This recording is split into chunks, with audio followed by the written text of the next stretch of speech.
Shalom saudara yang dikasihi Tuhan, salam damai sejahtera untuk kita semua. Sebelum kita memulai aktivitas pada pagi hari ini, mari kita bersama-sama mendengarkan firman Tuhan dan berdoa. Mari teman-teman kita buka bacaan kita pada pagi hari ini yang diambil dari Matius 18 ayat 22. Firman Tuhan berbunyi demikian.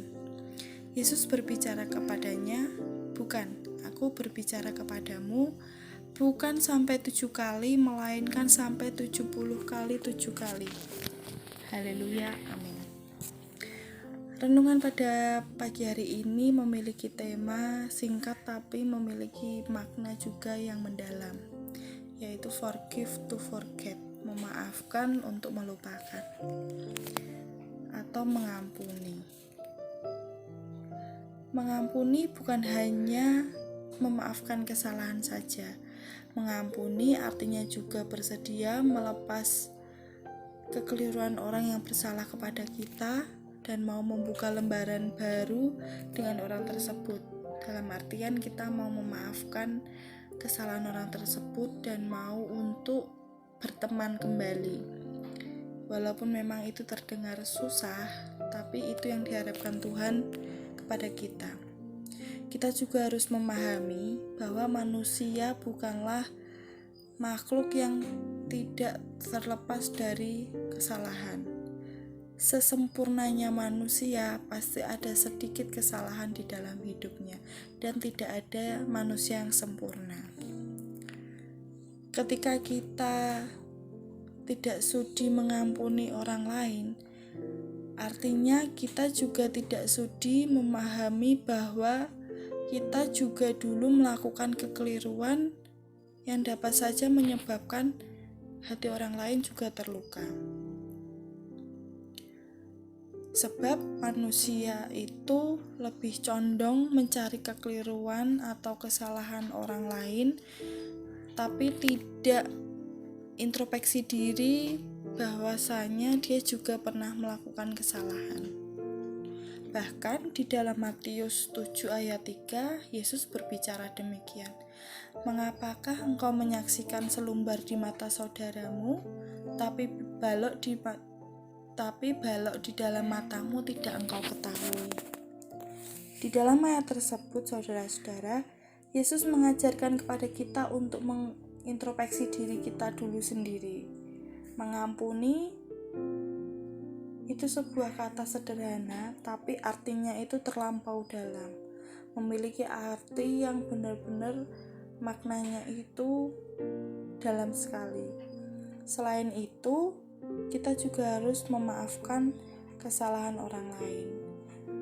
Selain kita harus memaafkan kesalahan orang lain, arti dari mengampuni adalah mengasihi sesama kita. Sebab Yesus sudah mengasihi kita terlebih dahulu. Lalu, apa yang dapat kita lakukan dikala kita sudah mengampuni orang lain? Yang pertama, kita mendapat berkat pengampunan dari Tuhan. Dan kecuali Anda berdiri untuk berdoa, ampunilah dahulu kecuali ada barang suatu hal di dalam hatimu terhadap seseorang, agar juga Bapamu yang di surga mengampuni kesalahan-kesalahanmu. Matius 11 ayat 25. Hal pertama yang kita dapatkan ketika kita sudi mengampuni kesalahan orang lain, yaitu berkat pengampunan daripada Tuhan sendiri. Di dalam Matius 11 ayat 25 disebutkan bahwa Bapa yang ada di surga dapat mengampuni kekeliruan kita, kecuali kita juga sudi atau mau mengampuni sesama kita. Ketika kita belum dapat mengampuni, rasa marah, sakit hati, khususnya kebencian yang ada di dalam diri kita, itu dapat menguasai hati kita. Agar kita tidak jadi untuk memaafkan seseorang yang sudah bersalah kepada kita atau menyakiti perasaan kita. Oleh sebab itu teman-teman, saudara-saudara, Bapak Ibu, marilah kita juga mengampuni kekeliruan sesama kita, sesama manusia yang telah menyakiti hati kita, mungkin perasaan kita, tutur kata orang lain yang tidak sesuai dan seturut dengan kehendak kita, agar Bapa di surga juga mau dan sudi mengampuni kesalahan yang telah kita perbuat. Lalu yang kedua yang kita dapatkan kalau kita sudi untuk mengampuni atau sudah mengampuni orang lain. Yang kedua itu merasa bebas dalam artian setelah kita sudi mengampuni kesalahan orang lain dan melepaskan kesalahan orang lain tersebut, kita dapat bebas dari segala rasa marah, kecewa, sakit hati, yang dimana itu semua menguasai hati kita, sehingga itulah yang menyebabkan hati kita menjadi riang, menjadi lebih tenang. Jika sepanjang daripada kita itu masih merasa marah dan terbelenggu oleh kesalahan orang lain, itu saatnya kita untuk mengampuni orang tersebut. Memang sih itu tidak terdengar mudah untuk mengampuni orang yang sudah berbuat salah kepada kita, tapi kita juga harus menyerahkan dan mengandalkan Allah dalam segala kesesakan hati kita, dalam segala berkecambuknya perasaan kita ketika kita masih berat untuk memaafkan seseorang. Yang ketiga yang kita dapat ketika kita sudah mengampuni orang lain adalah dapat merasakan kasih Allah di dalam kehidupan kita. Setelah kita bebas, kita free, tidak ada perasaan sakit hati, tidak ada perasaan untuk membenci lagi, kita dapat merasakan betapa besar kasih Allah di dalam kehidupan kita, yang bekerja di dalam kehidupan kita, yang mendatangkan kebaikan, bahkan Ia juga yang akan menjadikan kita sebagai alatnya, sesuai dengan kehendak Tuhan pastinya. Lalu kita juga akan menjadi manusia baru. Setelah kita bebas, kita mendapat pengampunan dari Allah, bebas lalu merasakan kasih Allah, kita akan menjadi manusia baru. Kita diubah menjadi pribadi yang lebih baik lagi.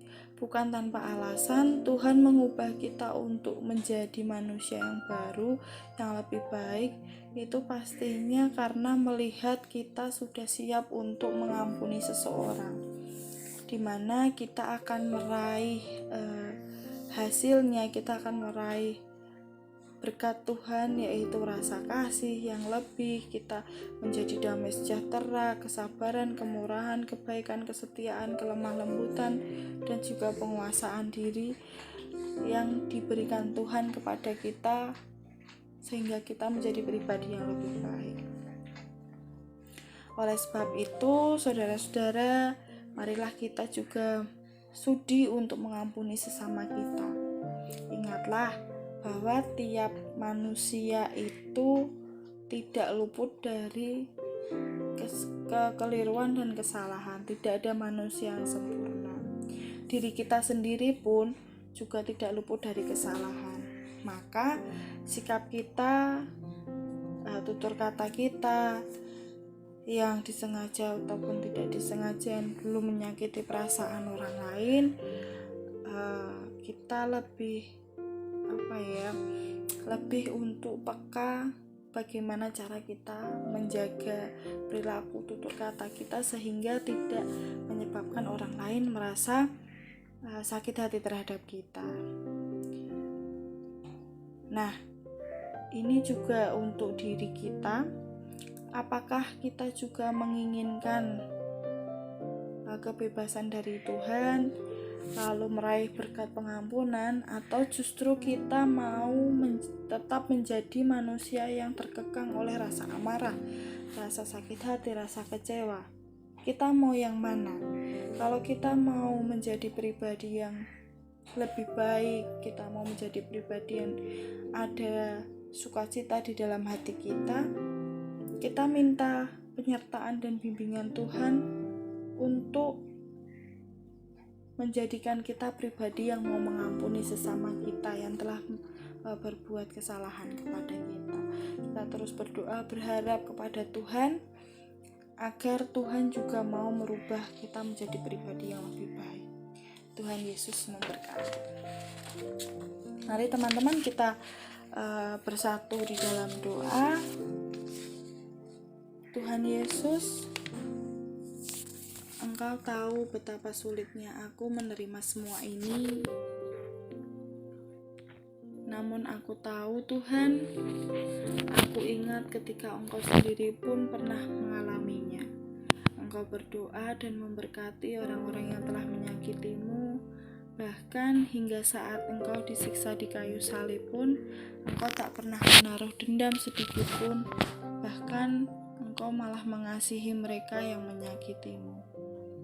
Tuhan Yesus, saat itu Engkau meminta Bapa untuk mengampuni mereka yang menyiksamu. Dan melalui firman-Mu juga ya Tuhan, Engkau meminta kami anak-Mu untuk mengikuti keteladanan yang Engkau contohkan. Namun ya Tuhan, aku tidak ingin berpura-pura ikhlas atau berpura-pura baik kepada mereka yang menyakitiku. Namun aku butuh kerendahan hati dan kebijaksanaan supaya dapat ikhlas menerimanya dengan penuh syukur ya Tuhan. Ya Tuhan, bantulah aku untuk memberkati dan berdoa bagi mereka yang telah menyakitiku. Aku meminta rahmat dari-Mu ya Tuhan, agar aku diberi keteguhan untuk terus mendoakan mereka. Jamalah aku dengan kasih-Mu ya Tuhan. Ubah aku menjadi pribadi yang mau memaafkan sesama. Ubah aku menjadi pribadi yang lebih baik dari sebelumnya ya Tuhan. Banyak hal yang telah terjadi pada hidupku dalam beberapa waktu dekat ini ya Tuhan, yang dimana itu benar-benar menyakiti perasaan daripada anak-Mu. Tapi anak-Mu percaya Engkau mampu mengelola rasa amarah yang ada di dalam anak-Mu menjadi rasa ingin mengampuni sesama ya Tuhan. Engkau juga bukakan pintu hati orang yang menyakiti ya Tuhan. Engkau ubah pola perilaku mereka agar tidak menyakiti orang lain. Siapapun itu, dimanapun itu, Engkau selalu pegang erat kami semua ya Tuhan. Engkau jagai tutur kata kami, sikap kami agar tidak menyakiti orang lain. Terima kasih ya Tuhan. Doa yang jauh daripada kata sempurna ini kami panjatkan hanya di dalam satu nama, yaitu Tuhan Yesus Kristus. Terima kasih ya Tuhan. Haleluya. Amin. Saudara-saudara, kita sudah berdoa. Ingat saudaraku, Bapa kita yang ada di surga adalah Bapa yang baik hati, Bapa yang mau mengasihi kita di dalam segala situasi, Bapa yang mengajarkan kita bagaimana mengampuni sesama kita yang menyakiti hati dan perasaan. Tuhan menginginkan kita sebagai anak-Nya agar memiliki hati yang maha pemaaf dan meneladani ajaran Tuhan. Tuhan pula juga telah memaafkan mereka yang telah menyiksa dan menyakiti Tuhan Yesus. Milikilah kerendahan hati untuk selalu bisa memaafkan mereka apapun proses yang diberikan Tuhan untuk kita mengampuni mereka. Tuhan Yesus memberkati.